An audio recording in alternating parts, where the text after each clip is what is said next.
Hi friends, இன்றைக்கி ஒரு சூப்பரான மணக்க நாட்டுக்கோழி குருமா எப்படி செய்கிறதுன்னு பார்க்கலாம். நாளைக்கு சண்டே, நீங்களும் உங்கள் வீட்டில் செஞ்சு எப்படி இருக்குன்னு எனக்கு கமெண்ட் பண்ணுங்கள். நாட்டுக்கோழியை 2 விசில் விட்டு குக்கரில் வேக வச்சு எடுத்துட்டேன். இப்போ கடாயில் தேவையான அளவு எண்ணெய் சேர்த்து, கொஞ்சமாக சோம்பு, 2 பட்டை, கிராம்பு, ஒரு பிரிஞ்சி இலை சேர்த்து, புதினா மல்லி சேர்த்து தாளிச்சிக்கலாம். இப்போது பொடியாக நறுக்கின பெரிய வெங்காயம் சேர்த்துருக்கேன். நீங்கள் சின்ன வெங்காயம் சேர்த்துக்கிறதுனாலும் சேர்த்துக்கலாம். இப்போ வெங்காயம் சேர்த்து நல்லா வதக்கி விட்டுக்கோங்க. கொஞ்சம் நல்லா ப்ரௌன் ஆகிற வரைக்கும் வதங்கணும். வெங்காயம் நல்லா வதங்கிருச்சு. கொஞ்சமாக இஞ்சி பூண்டு விழுது சேர்த்துக்கோங்க. இஞ்சி பூண்டு விழுது சேர்த்தா எப்போவுமே கடாயில் பிடிக்க ஆரம்பிக்கும். அதனால் நல்லா கிளறி விட்டுக்கோங்க.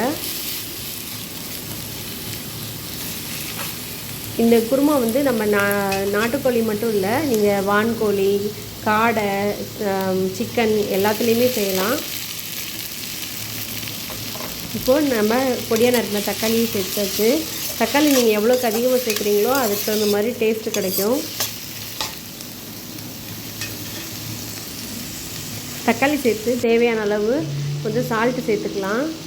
அப்போ நல்லா வதங்கி அந்த கிரேவி மாதிரி கிடைக்கும். அப்போ தான் வெங்காயம் தக்காளி வதங்கிச்சு. இது கூட நான் கொஞ்சமாக குழம்புத்தூள், கொஞ்சம் மிளகாய்த்தூள், கொஞ்சம் மல்லித்தூள் சேர்த்துருக்கேன். இது கூட கொஞ்சமாக சிக்கன் மசாலா சேர்த்துக்கோங்க. இந்த 65 மசாலா எல்லாம் இருக்குல்ல, அது மாதிரி சிக்கன் பொடி கொஞ்சம் சேர்த்துக்கோங்க. சேர்த்துட்டு நான் நாட்டுக்கோழினால் அந்த வேக வச்ச தண்ணியை அப்படியே இது கூட ஊற்றிட்டேன். நீங்கள் சிக்கனாக இருந்தால் நீங்கள் வேக வைக்க தேவையில்லை. அது கூடயே நம்ம அந்த மசாலா கூடயே சிக்கனை போட்டு நம்ம வேக வச்சுக்கலாம். நான் நாட்டுக்கோழினால் வேக வச்சு தண்ணியை சேர்த்துருக்கேன். இப்போ இது கூட கொஞ்சம் தேங்காய் பேஸ்ட்டு சேர்த்துக்கலாம். தேங்காய் பேஸ்ட்னால் வெறும் தேங்காய் மட்டும் இல்லை, தேங்காய், கொஞ்சம் சீரகம், சோம்பு, கருவேப்பிலை, இது கூட ஒரு 5 சின்ன வெங்காயம் சேர்த்துக்கோங்க பச்சையாக.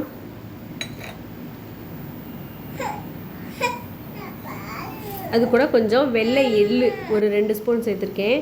இதுதான் அந்த தேங்காய் பேஸ்ட்டு. நீங்கள் ஒரு வாட்டி உங்கள் வீட்டில் செஞ்சு பாருங்கள். இது ரொம்பவே டேஸ்ட்டாக இருக்கும். தேங்காய் சேர்த்து ஒரு 5 நிமிஷம் மட்டும் கொதிக்க விட்டு ஆஃப் பண்ணால் போதும். எண்ணெய் பிரிஞ்சு ரொம்பவே சூப்பராக இருக்கும். இட்லி, தோசை, ஆப்பம், இடியாப்பம் எல்லாத்துக்குமே ஊற்றி சாப்பிட்லாம்.